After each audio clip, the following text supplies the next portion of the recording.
I just need another course and another diploma and another certificate, and then it's going to be enough. Just one more book. I can't do this yet. I need to be a little bit more smarter. Need to gain more confidence in what I know. And maybe a little bit of practice. I'll still practice and then I'm going to open the business. I'm gonna still practice. Not feeling smart enough is the topic we are covering today. The question that people ask me, why am I always focused on that? I know it's not important. I know that the knowledge and the expertise, I'm gonna get it in the practice. Why am I so focused on that? Let's figure it out.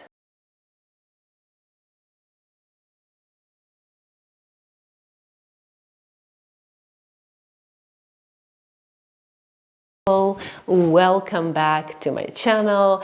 Today we are doing a really interesting topic, not feeling smart enough. If you have watched my channel, you know who I am. If it's your first video with me, I'm so happy. Welcome to my channel. I'm Kate Semeniuk. I'm a hypnotherapist. I have helped more than 350 clients already to feel free and to feel enough. Because that's what we want. We know that if we feel enough, life will get so much easier. But it doesn't somehow, because we are still struggling with these beliefs. Where are they coming from, and why our subconscious mind is so strong that it will hold on to the belief until you change it using some very effective strategies. Let's go. Not feeling smart enough is, I would say, every 4th to 5th clients that I have, they struggle with this belief. That someone is smarter, but not me. And I know I can do it. I know I'm capable, but I kind of don't believe in that. I know it, but I don't believe in it. And that's the key. That's the difference between knowing and believing in it. We know we're capable because, some people praise us or compliment us, or we just know that we should be feeling enough and capable. However, it's a logical assumption or logical conclusion. However, it's 5 or 10% of your mind. 95% is your subconscious mind. It's the strongest mind of feelings and emotions and the beliefs from childhood. And whatever was put into that subconscious mind is going to show up now. And no matter how much you're going to try to run away from it, it's going to catch up with you or catching up with you every single day. And I had that belief that I'm not smart enough. And I realized that if I don't work through that belief, I'm going to be stuck in my job that I worked for an employer. I would be shy to express my ideas. I will be always feeling like someone is better, comparing myself to successful, smart people, and I'm not like that. And I'll show you how you can reframe that belief in one simple self-talk, let's just say. So what are the symptoms? The symptoms is you're always learning, which is great, which is amazing. I'm always learning as well, but I'm implementing those. I learn, implement. People who don't feel smart enough, they learn, and then wait, then maybe something will happen and I will implement it. That's it. That's the difference. We all learn, and it's an amazing ability of us to learn all the time, but if you don't implement what you learn, then you just know it on the surface level.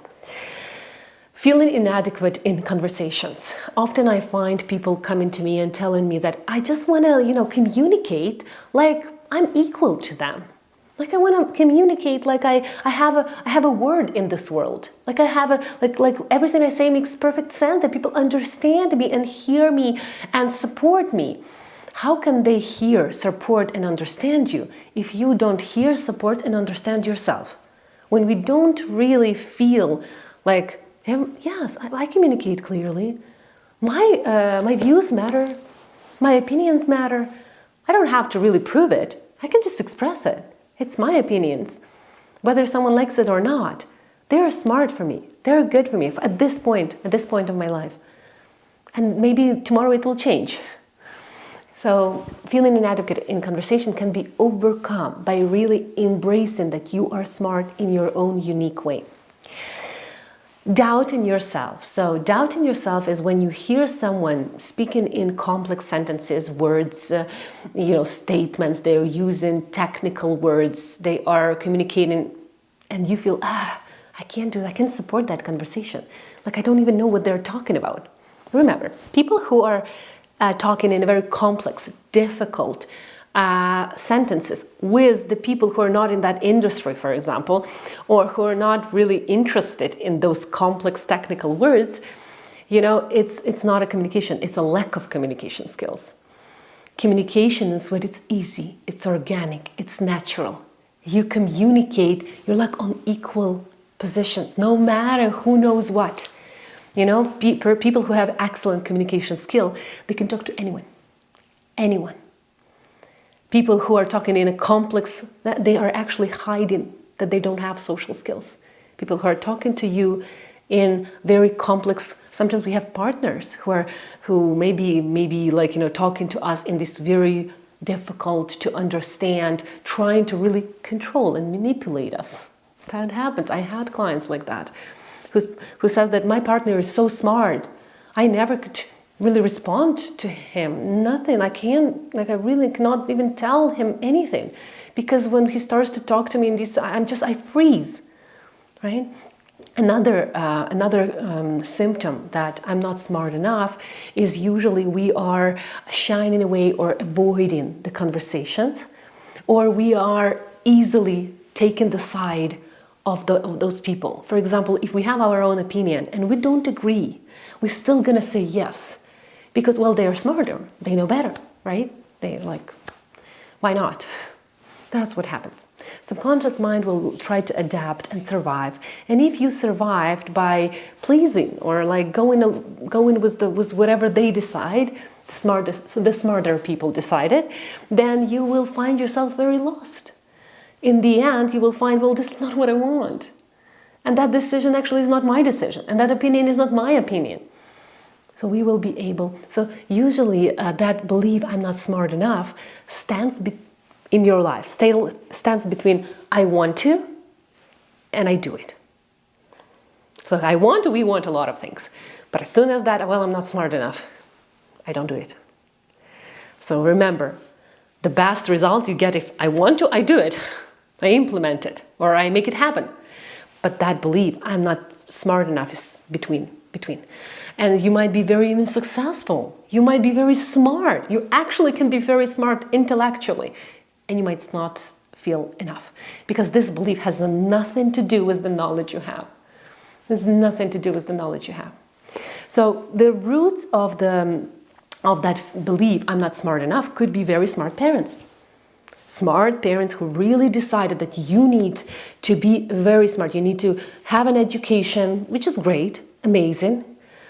And you need to really, work hard and get to your pension and, very structured life. And some people will be very happy in that structured life, but some people don't. Some people don't want to go and work for an employer. They don't. It's not their path. It doesn't mean it's good or bad, just not their path. So, and when smart parents, they put the importance of education on you. The importance of education on you, and then you start to believe that this is all I need for happiness. If I'm educated, if highly educated, I'm going to be happy. And that doesn't happen. Doesn't happen. Because I've had so many educated people here. They come to me in depression, anxiety, lots of different mental health issues, saying why I have everything, I have diplomas, certificates, I'm very smart, and why am I not happy? Because the happiness is not about education. Education could be part of your happiness for sure if you're studying what you love, but it's not it completely.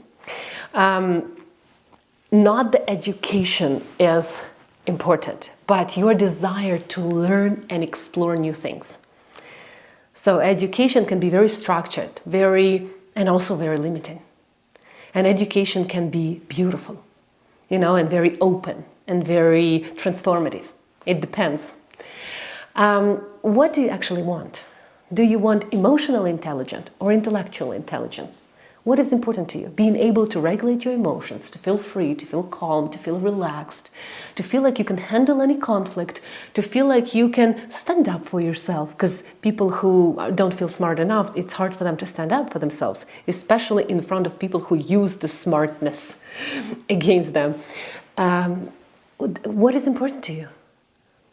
What is actually, or it's important for you to really come out into the company and start to talk about some really difficult to understand concepts, but every term, every word, and you can use it in explaining why things work the way they work.